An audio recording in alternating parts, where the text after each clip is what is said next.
Alrighty, today is Wednesday, December 31st. It is a New Year's Eve to remember. Hmm. Couple things have happened since we've last talked. Um, First and foremost, I wanted to address the Fulton County uh, election and how Fulton County Board admitted that there were some mistakes. Um, Very weird situation because the Secretary of State, Brad Raffensperger, released a statement saying all voters were verified with photo ID and lawfully cast their ballots. A clerical error at the end of the day does not erase valid legal votes. Um, which, I mean, Brad Raffensperger is a Republican. Um, you know, this was clearly like votes were cast legally. A clerical error doesn't erase anything, but Republicans have been running with this saying, well, there's the potential that this actually, you know, changed the outcome of election, which hypothetically say that Donald Trump won Georgia. Hmm. He still didn't win enough electoral votes. That wasn't enough electoral votes to actually win the Okay. presidency because he lost all the swing states. He lost Nevada, Arizona. Um, so, I mean, even with losing, hypothetically, say he won Georgia, it doesn't change the outcome of the. Not at all, because that was the past too. I Yeah. mean, you're currently the president and you're still talking about 2020. I think it's everything that he wants, he eventually tries to get, right? And Right. I think he thinks he can rewrite history in multiple different ways, but he keeps pushing it and keeps pushing it. And he's like, I'm gonna find something. I'm gonna make sure I'm gonna find something so I'm right. Yeah. Because I think that's his ultimate goal in a lot of things is to make sure that he's right, like ensure that he's the one, and like whether he has to find some sort of evidence or plant evidence or do whatever it is, he's gonna go and try to pursue those paths as much as like his team is willing to do, right? Like I don't think Donald Trump's gonna prosecute somebody because that would be a lot of work for him. Like he doesn't know that. He's Yeah. gonna get Pam Bondi or somebody to do it for him, I you mean, know? okay, the fact that he went after Comey via not Twitter, but Truth Social, directing Pam Bondi, his head of DOJ, to go after Comey. I've never seen like we always talk about the separation of power and that the DOJ or any institution that like whether it be like the CDC or whatever is supposed to operate independently. We've never seen a president go and direct their DOJ to go after somebody and start pressing charges and then try to appoint an attorney to go and, carry out this law. So like Mm. that right there, it drives me absolutely insane about Donald Trump. I know that this was kind of a little bit of a segue. Yeah. All right, we'll get back to I want to get back to what we were talking about, the um what's it called, the Fulton County board Hmm. election thing, but like that right there, the fact that people aren't worried about because he also directed Pam Bondi to go after Letitia James too, and then I think Hmm. there was a third person. I'm blanking on the third person, but like he Yeah. directed his DOJ, his head of DOJ, to go after three different people via Truth Social. We've never seen anything. We didn't see this. We didn't even see this in Trump's Hmm. first term. We didn't see this in Obama's term. We didn't see this in Biden's term. We didn't see Hmm. this in Bush's term. Like there's never been anything like this, uh, Hmm. which is just insane. But I mean, do you want to add anything before we get back to the Fulton County thing?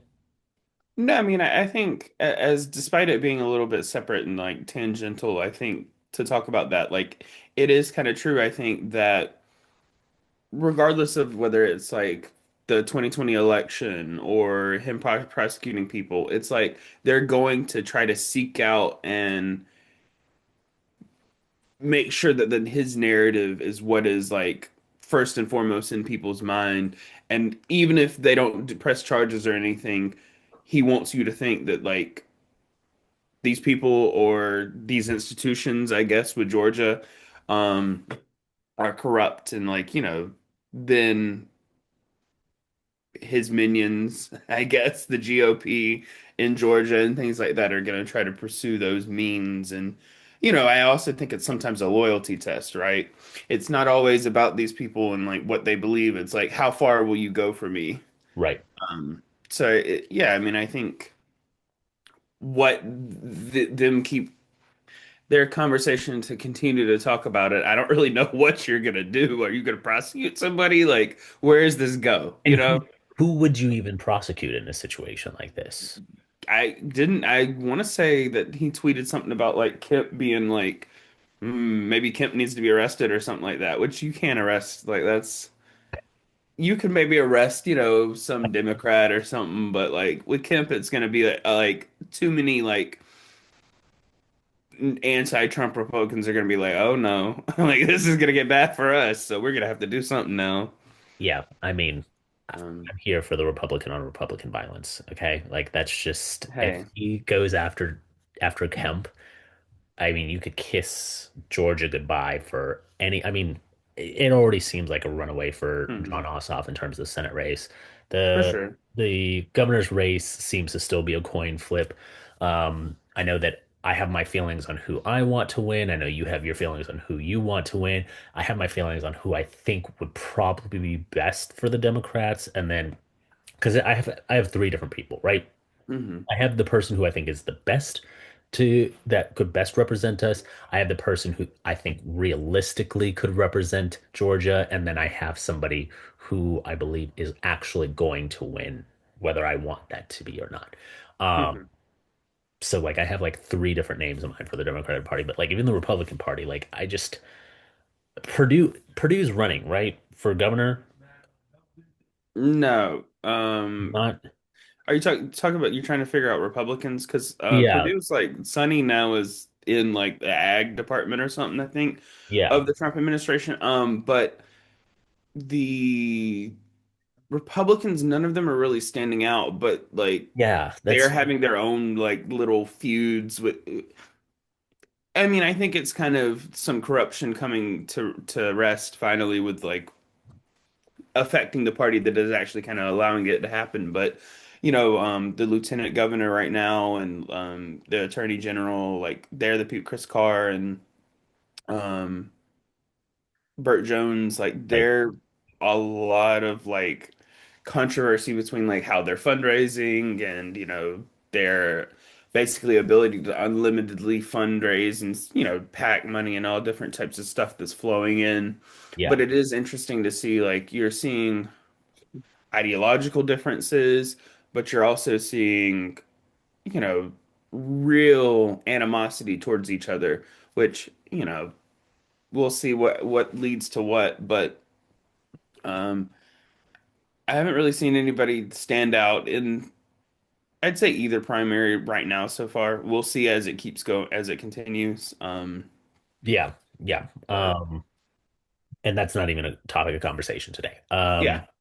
So Donald Trump accidentally, seemingly announced that there were land strikes on Venezuela. Um, Mhm. I think we all know the reality of that situation. It's regime change for Maduro, but like obviously he's going that it's like a whole drug thing. Um, You don't trust our president, dear leader? Donald. He had to do the drone strike because he needed to burn the marijuana that was there. Yeah. Dangerous marijuana. Yeah. No, Um, no evidence of like I don't think there was any evidence of cocaine or any other illicit drugs that they were looking for. doesn't like Um, less than 2% of the fentanyl found in the United States come from like Venezuela too? yeah. Like that's that's actually I mean, it's very clearly regime change, and I also think I feel like Trump's given, and I've talked about this before in a little ways, but Trump's kind of given like certain areas to certain administration officials. yeah, And I think who's really running this is Marco Rubio. Like that this is his kind of like I mean, he's specifically with the Cuban regime, he's had a lot of animosity towards them.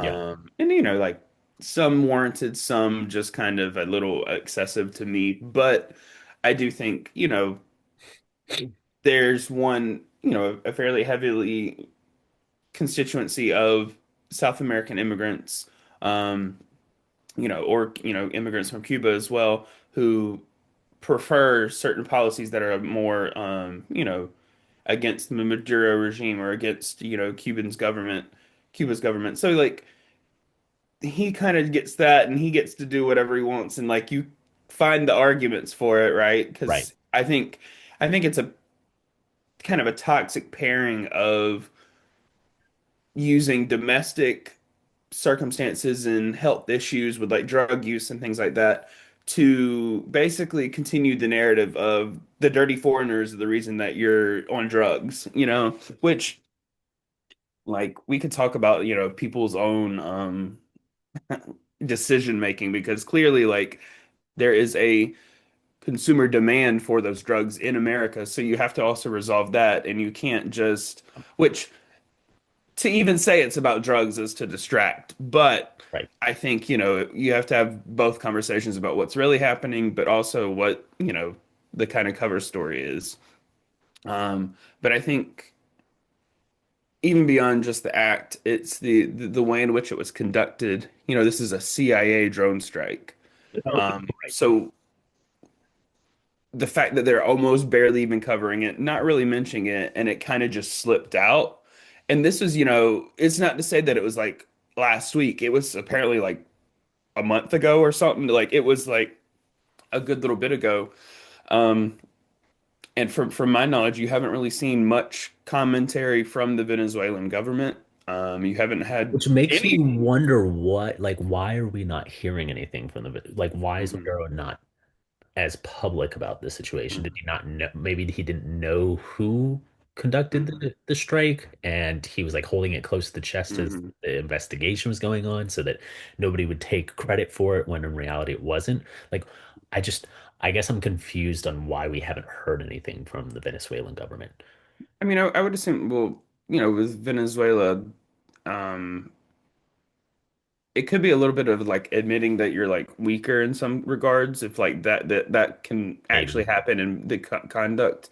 Um, Now, I would also say with us, it's probably some sort of intelligence or some sort of secrecy to.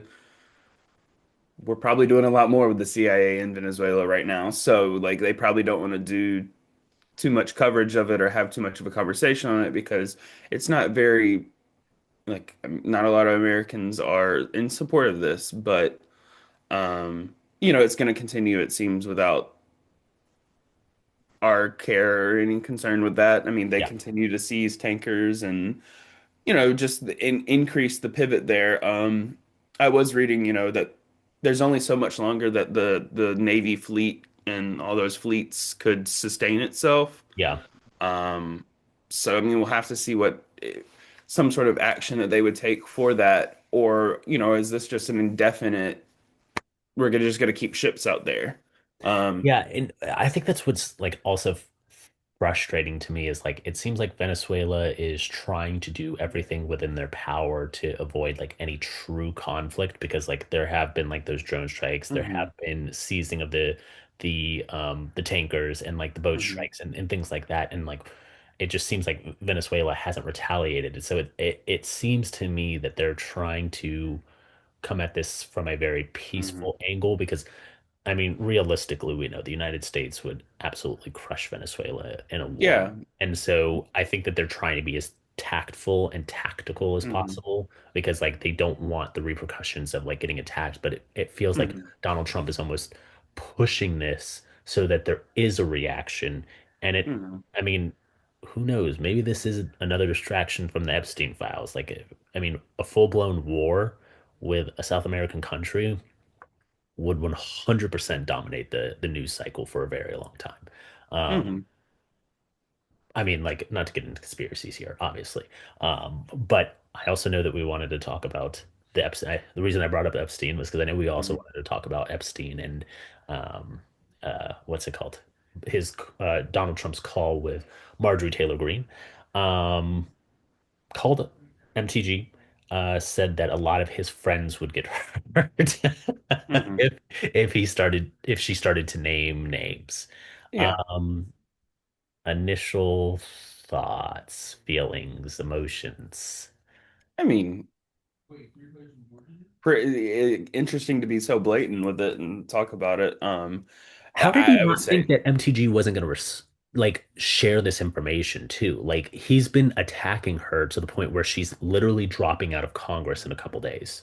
well, this was like, I think this call was like before, like maybe Oh, the fallout, was it it? was like kind of the beginning of the follow-up, but not quite where it's been like full blown. Like that was the last time they had a conversation, is from what I was like getting from the New York Times article. Um, but I do think it's interesting that in conversation she was talking about the Epstein files and him saying it's gonna hurt a lot of my friends. But also there's conversation of, you know, she was criticizing him talking about how he talked about I'm not Charlie Kirk. I want the worst for my you Enemy. know, Yeah. enemy, or which the fact that we're enemies now. But regardless, We've always been enemies though. yes, but I think the thing is we used to be like, okay, like we're not enemies, we're just different sides and opponents and like everything's come together, but now it's like I hate you. I want the worst for you. I And mean, it's he's been like calling us the radical left for since like his inauguration of 2016. and it's nothing new. Like you I think the thing is you're finally one, I think she experienced it and she was expecting, I think, something different. Now, she was even saying she was so naive. But I think part of the issue is you don't think somebody's talking about you. Right. You think Donald Trump's talking about all these other people, but you don't realize that he's talked about almost every single person that could be in existence, and he's going to talk about you when it comes from time for it. Yep. That it, if she can get cast aside and treated like shit, everyone can, because it Marjorie doesn't matter how Taylor loyal Greene. you are. Yeah, which was not, I mean, he's lost the juice. He doesn't have the juice. It's not good. I mean, it's Um, just so random. I mean, it is kind of funny because like it's funny, but like it's not like one of his classic ones, right? Like as much as I hate some of the nicknames, some of them it was like, okay, I got you. Like Sleepy what's Joe, it caught on. But like yeah. uh Marjorie Trader Brown, like Yeah.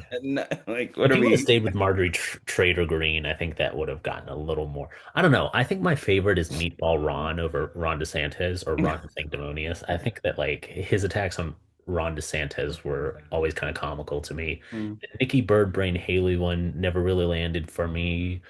Um, Crooked Hillary, that was a pretty strong one. Um, I at least in my opinion. I feel like, you mean, know, I do think he I feel like you might have a little bit different. You're right about the Joe, Sleepy Joe. That one was definitely funny. And then people always mm-hmm, talked about like how he was, you know, he was always tired or just didn't have very low energy, even though now hmm. Trump is literally falling asleep in the middle of meetings. Um, what are some other good ones? Oh man, there's just so many. He's like attacked Jerome, too late pal. I hate that. Like I literally hate that. Um, Anywho, yeah, I definitely I agree with you because like the Jerome Too Late Powell is also something that's been recent, and so like he's definitely lost a little bit of juju from Hmm. in my eyes regarding that. Um, In general, I think also not to get too deep into it, but like some of the people that are on the Epstein list kind of destroy the whole MAGA argument. Like, it's not just Donald Trump and the other people that are associated with him. Steve Bannon was with him and had a whole conversation with Epstein, like one of the yeah, main cheerleaders of MAGA. So it's like it begins to say, if y'all are so concerned about like what he did and all these different things, which realistically we know like they don't there's care. only so much concern. Or, the whole distraction and it was just a bunch of Democrats that was his friends. And I was like, okay, I mean, you were a Democrat for like most of your life, Trump, so that's not saying much. Well, Uh, yeah, not only that, I'm just like I've seen a lot of posts about people being like Republicans saying like, oh, um, like Democrats don't want to talk about Bill Clinton. I have not seen a single Democrat on there trying to justify anything Bill Clinton. No, Bill Clinton said do it. Yeah, Like he said exactly. release it. He And so I did. mean like Bill Clinton himself is like, let's Yeah, he see. literally released a statement saying like, I have Hmm. nothing to hide. So feel Yeah. free to go ahead and release the files. So um yeah, I don't know. I think that how ass backwards the Republicans can get just regarding some of these things. Because like Hmm. how like you're right. You've seen like the Steve Bannons, you've seen the Donald Trumps, you've seen the Elon Musk hanging out with Ghislaine Maxwell. Like we've seen all of these individuals literally hanging Yeah. out with Epstein and his associates, and yet the only correlation that you guys can find is Bill Clinton and nobody else. Whereas like we're you can go down the list of Republicans and you see like all of these Republican associates hanging out with Epstein. Like it's just insane to me that they're just like that it's Democrats are guilty, but then Republicans they were never really that close, even though they're the ones that are like completely covered in the files and they're the ones that are hanging out with Epstein that much. Yeah, I mean, one, I think that there's probably a lot more of the story that we don't completely know, and like aspects of why they were doing all this, and like, just some of the stuff that has come out. Yeah, It makes you like it looks like, do I think Diana Ross was doing stuff bad? Like, no, I don't. I'm not that worried about her, right, but like you have to admit, like there probably is a lot of people that you just go and meet and you just randomly like, especially when you're in clearly Epstein was in powerful circles and I guess friends and people you probably know celebrities and you're like, you want to meet this person, you want to meet that person, and you're like, right. sure. Especially when I think maybe it is the fame and power and like once you get to a certain stature that you do want certain things and feel like you're just entitled to whatever you want. Yeah, Now, I don't think it's the same size for everybody, but not everybody's writing Lolita lyric or Lolita quotes on women's bodies. Like right. I think that's so blatantly concerning and just goes to show you, I think, kind of the mindset of some of these individuals. But I don't think every single case was the same. Yeah. I think that there is probably a lot, and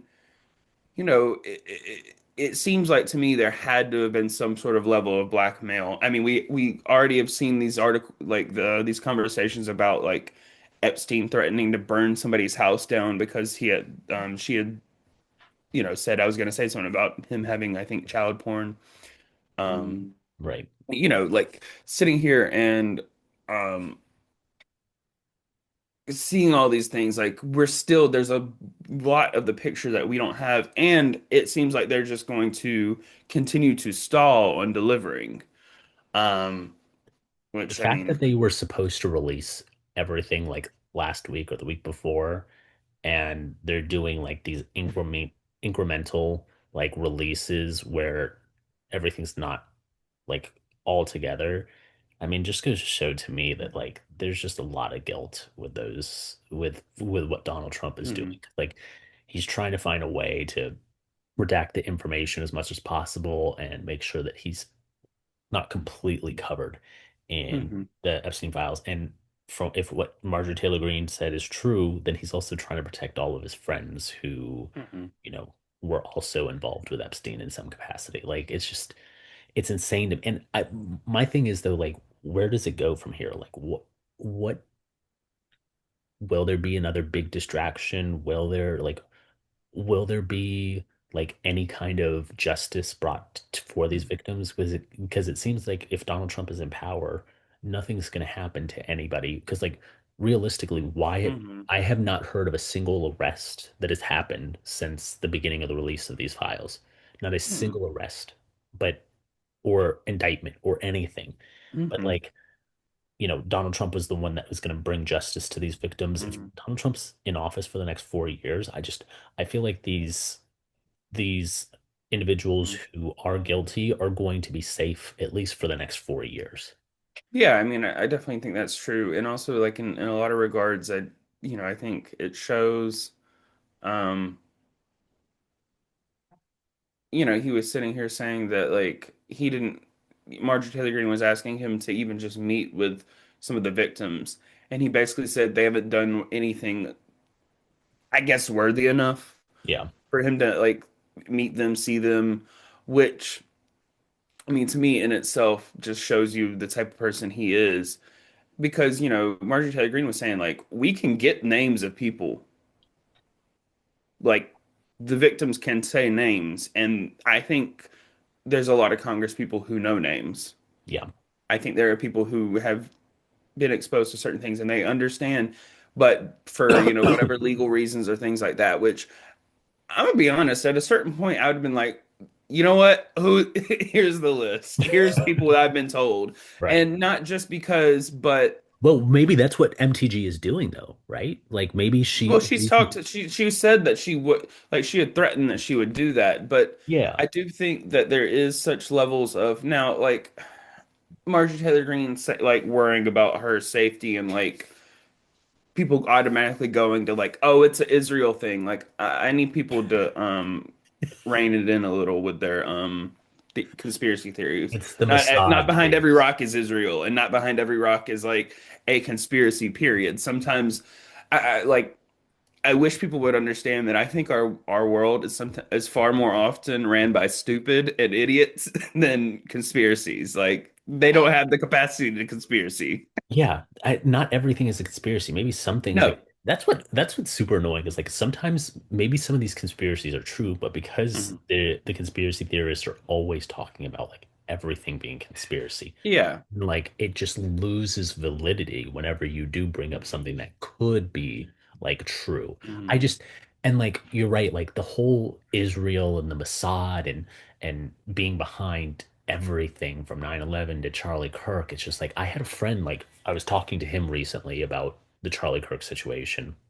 And he's like, I believe that Candace Owens is actually the only one that cares about Charlie Kirk and is the one that's like trying to get the truth behind everything from Charlie Kirk. And in my mind, I was like, you do realize that if Candace Owens influences, you know, the right amount of people, like the people that are going to be on the Mhm. jury for Tyler Robinson's case in the murder of Charlie Kirk, there is the potential that there could be a mistrial or that he could be found not guilty. And all of a sudden, people like you're going to let somebody that thought it was acceptable to shoot somebody in broad daylight in front of thousands of people Mhm. free. Like, think about that. That is terrifying to me. Like, the fact that there's the potential that someone who murdered in cold blood could potentially walk free. Mhm. And that's what Candace Owens is doing. If Candace Owens gets what she wants, Tyler Robinson walks away free. Like, think Yeah, about that. I don't think she's gonna get what she wants because I think a lot of people are starting to see her as insane. Preferably because like none of the things she said, although I guess Tucker Carlson thinks she's right and she's accurate and Well, I was about these to are say Tucker truths. Carlson is also But on Candace's side right now. yeah, but I think like for normal people sitting here and tying it to like Egypt and this country and these planes have been following Erica and like you were literally transvestigating Bridget Macron. Like I'm not worried about your conspiracy theories. Now the amount of influence that she has, that's something to be said. And I'd also say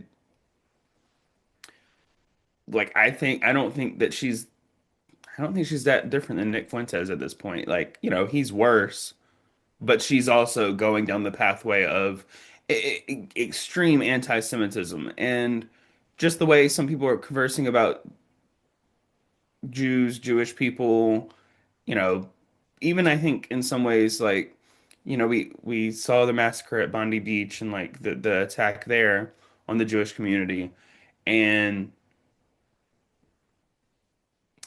the phrasing that people were using is that Israel is creating more anti-Semites. which might be true in some regards with their actions and doing certain things, but it's on every single one of those people who made the choice to be anti-Semitic. It's not, you can't blame other people for your bigotry. Yeah, Which I think because I see it both on the right and left, I do think that there's these larger like racialization of kind of the conversation, especially if you're on Twitter, right? Like right, it's um we're going to talk about the Somalis and we're going to be so threatened by them being in Minnesota and all this type stuff. And we're going to talk about like all these different foreign groups and just kind of the entire conversation is just like comes down, I think, sometimes to like a race baiting like online of like these people, right? And whenever you start to get into that rhetoric, I'm like, no, no, no, you got to take a step back and just realize that like this isn't because of their identity, right? right. Like this is just people. People do these things regardless of those things. And I think the levels at which people accept kind of that conversation or those things to be had, you just see these random videos of people online and they're like, yeah, well, the Jews are the reason that I can't get a job or I can't do all these different things. And it's like, Yeah, at what point is there a responsibility to self and like it's your fault with certain things? Like I could be all the world, but at a certain point, when you just start blaming other groups of people and all this type stuff, and I think it pairs perfectly well with kind of the rhetoric of like the MAGA right white male JD Vance, you don't have to apologize for being white anymore, right? Like not to say that I think there's always been levels that they've kind of played with the anti-Semitism and racism, and they don't like they play footsie with it, but then they have to step back a little bit. right. But if you could, as Candace Owens was doing, if you can blame Jews for slavery, or you could blame Jews for like the evils in the world, Yeah, you kind of get absolved of your like white Christianity, and you feel better about yourself. right. Which not to say that there's anything wrong with those things, but what I'm saying is the way in which people are conducting it and like they're trying to absolve themselves of decisions and you know I don't have to apologize for being white. And it's like, well, no, but like you shouldn't feel callous and just okay with the racism and like history of like what happened, right? Like I don't Yeah, think that's my thing. It's just like I don't believe in white guilt. Like you shouldn't have any kind of guilt hmm because you're white. Like that never makes sense for me. Never hmm made sense to me. But like you're right. Like I think a lot of them are justifying for their like racism. Like, oh well, we're starting to get hmm mistreated and treated less than because we're white and it's hmm it's a minority world now. And it's just like for one, that doesn't make sense. Two, it's just insane to try to hmm become a marginalized group when you're still the majority. It doesn't make any sense. well, I mean, also I cannot tell you how much I heard, especially younger being like, or like just conversations and things like that about like Black Americans and them talking about racism, especially from like Republicans and like white Americans at large, right? And then now it's like the same things that you criticize Black Americans for, which I do think like if you assume that you can't get by because of your race or because of any situation in America, I'm sorry, that's just not accurate. Yeah, Like there's definitely barriers for different things because you're poor or because, you're a certain minority or, you experience life in different ways or whatever. right, But I think overall, like there is an opportunity for success for anybody, and you cannot let people tell you that because you're this or that, you don't get to, deserve the same things that everybody else does. right. And I think there's always been a path for people to have success in America. Always. But I do think that, it's interesting that now they're saying the same things that they would criticize Black people for with complaining about, like, I'm not getting a job because I'm white, right? Like, well, is it really that? Because, like, the job market out there is trash, but, there's deeper conversations and there has to be some, I think, deeper digging of that. And it's like, it's not about race or who people are. It's just about their specific conditions for that person or, certain lived experiences. Yeah, you know what's crazy? You kind of touched on it a little bit earlier, and you just sparked my Mhm. memory on like something that I was listening to slash reading. The unemployment rate right now is 4.6%. This is the highest Mhm. since 2021. Right now, we're seeing the highest amount of detentions for illegal immigration and then deportations.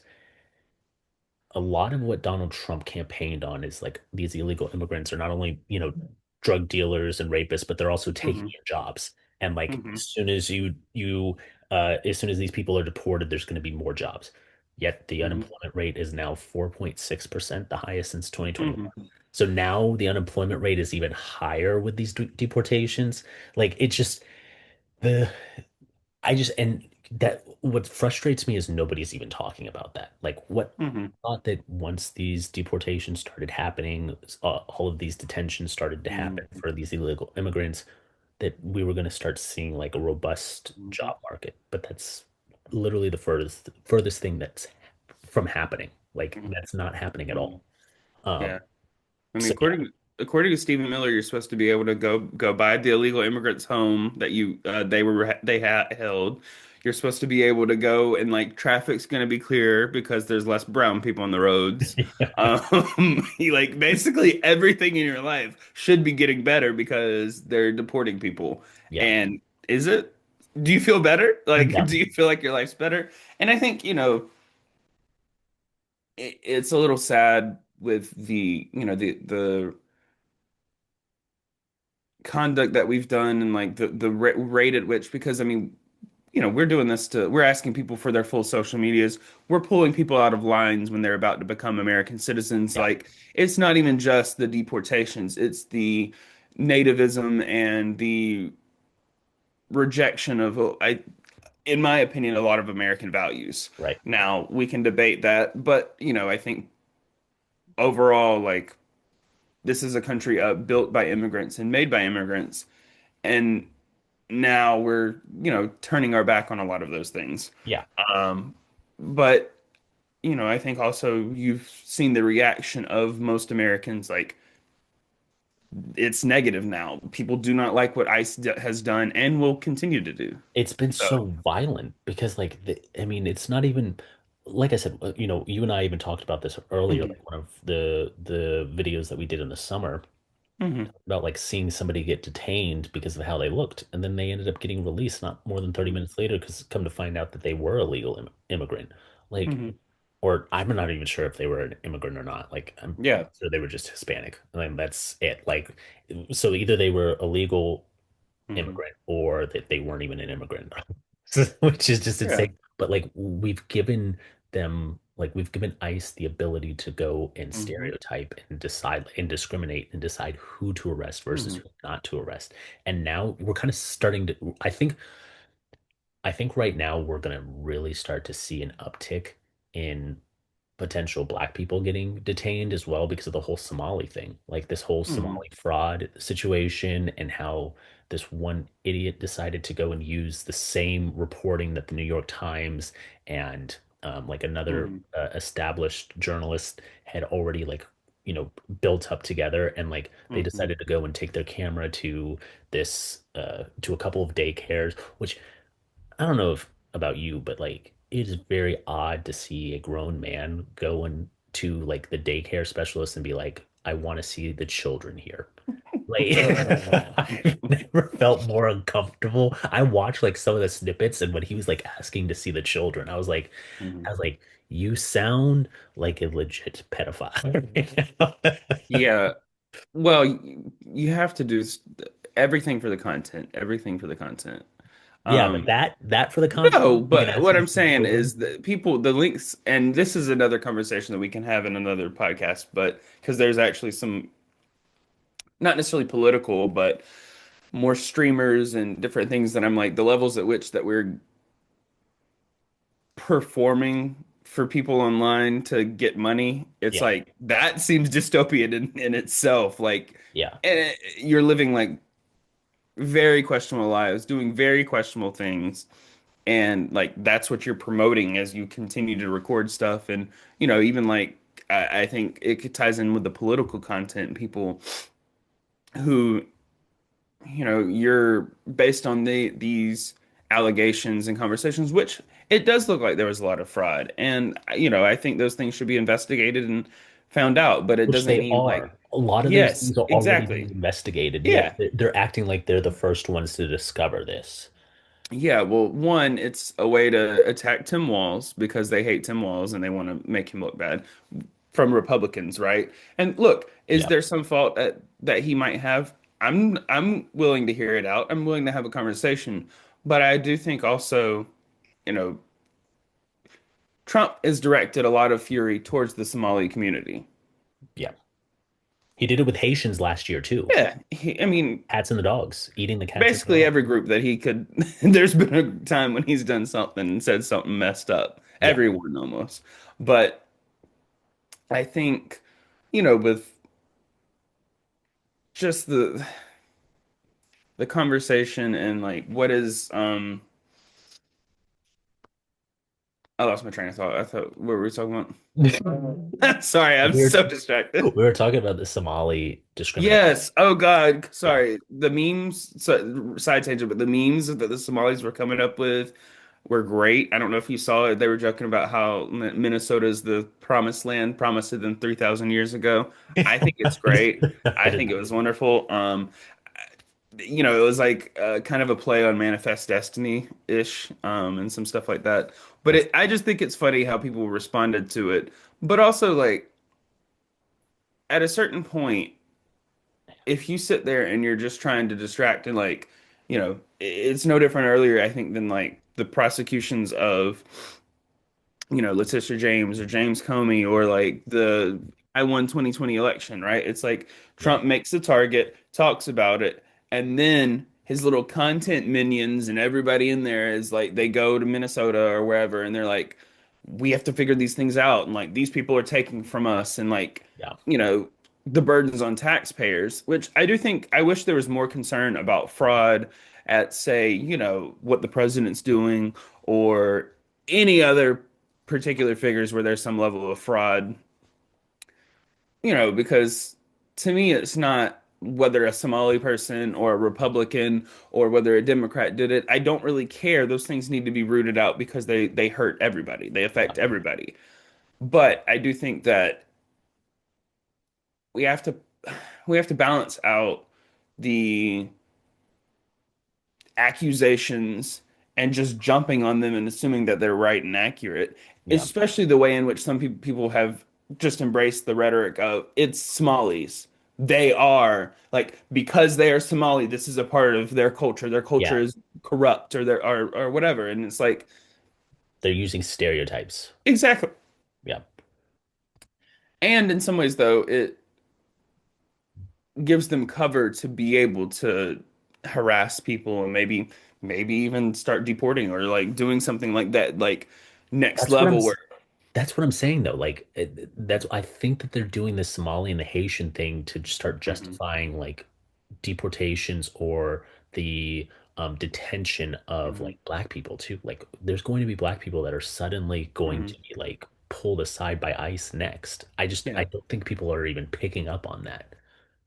Yeah, I mean, I think the levels at which they were doing and like conversations that they've had about like ICE's jurisdiction and like what level of which they would be able to you know, operate and like uh, we already have a very strange policy of like I think it's 100 miles within the border. Like they're kind of given a little bit more reign to be able to operate, which is Yeah. concerning in itself. But I mean, I would say almost like the entire country that ICE can begin to operate. And, we've seen them conduct certain policies that I'm like, this isn't ICE. This is like a threat of intimidation towards democratic cities, towards immigrant communities, whatever the different like way in which they utilize them. Yeah. Um, that behavior is concerning and like they want, like certain deportations. And now I've heard multiple different like Republican activists or Republican figures. I think Trump's done a good job, but he hasn't deported enough people. He needs to deport more. Like almost like there's quotas of like foreign people that we need to get rid of Yeah. just for the sake of it. Um, So yeah, I mean, we'll continue to see that and see how it unfolds and like what approach they're taking and what it all really is for. If it's just for a little conversation or distraction to be had, um, or if it's something foreshadowing for some greater actions. Yeah, and to get back to the whole fraud thing and like actually Hmm. investigating fraud, I had to look up the name because I forgot who it was. Just found it. Justin Sun, the individual who ended up donating to Trump-backed World Liberty Financial, like donated all those millions of dollars, ended up getting all of his SEC civil charges stalled and then reprieve. Then he got reprieve from all of those charges. Hmm. And like we're not even that's not even a conversation anymore. People don't even bring that Yeah. up. Like the fact that he did that, that is the most corrupt thing I've ever heard. That Hmm. Justin Sun goes and donates to Liberty Financial, and then all of a sudden, all of his charges are suddenly Hmm. dropped because he backed something that Donald Trump was part of. Yeah. I mean, It's it is it's interesting, like it's how many maddening. fraudsters he's pardoned, or I don't know him, but I'm a pardon him. Just pardons people for all sorts of different types of fraud. And Yeah, now it's an issue that the Somali community, like you fraudsters, but like these fraudsters, they're friends. I like them. Or right. I don't even know them. They paid something.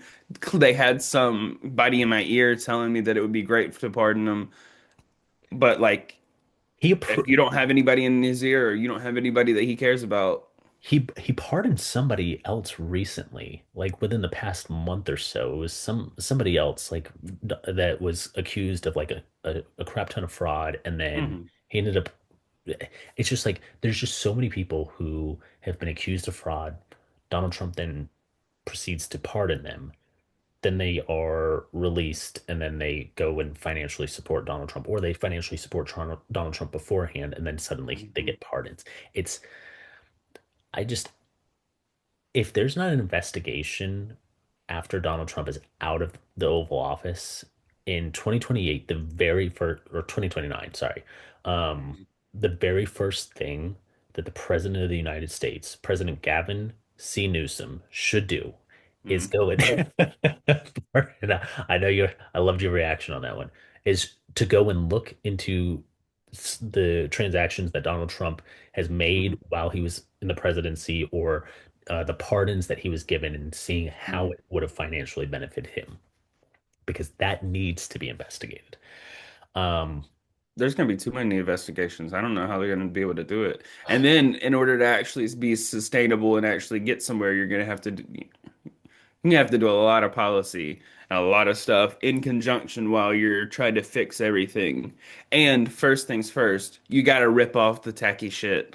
Rip off the rip off the stuff at the White House, rip off the little Truth Social post golden plaques, Tear and down the ballroom. absolutely go to the Kennedy Center and you yourself rip that name off of it. Um, I want to see the ballroom destroyed immediately after Donald Trump, because like, n- he's going to take credit for that, and the fact that that will be part of the White House, I just want it removed. I get that. I feel like the ballroom, depending on how it looks and like niceness, maybe we can do something with it. Give it a different Fuck that. name. He took down the Um, East Wing. We can take down the ballroom. yeah, but what if it's pretty? It has it's Okay, but it's look, Donald Trump.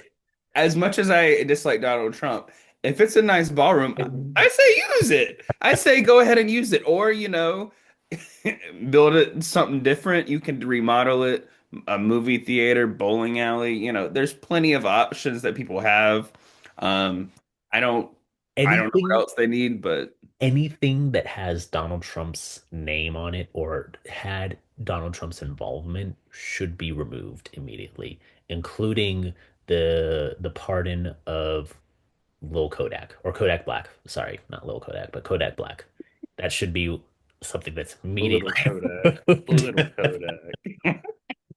Anyways, um, good conversation. I appreciate you as always. Everybody, please like and subscribe to the Progressive Mhm. Movers. Hope you guys have a new year. We'll be coming up with some more content over the next couple weeks. Super excited for some of the interviews that we have lined up pretty soon. And I will talk to you guys, or we will talk to you guys Mhm. later. We appreciate you. And hit the like and subscribe. It helps with the algorithm.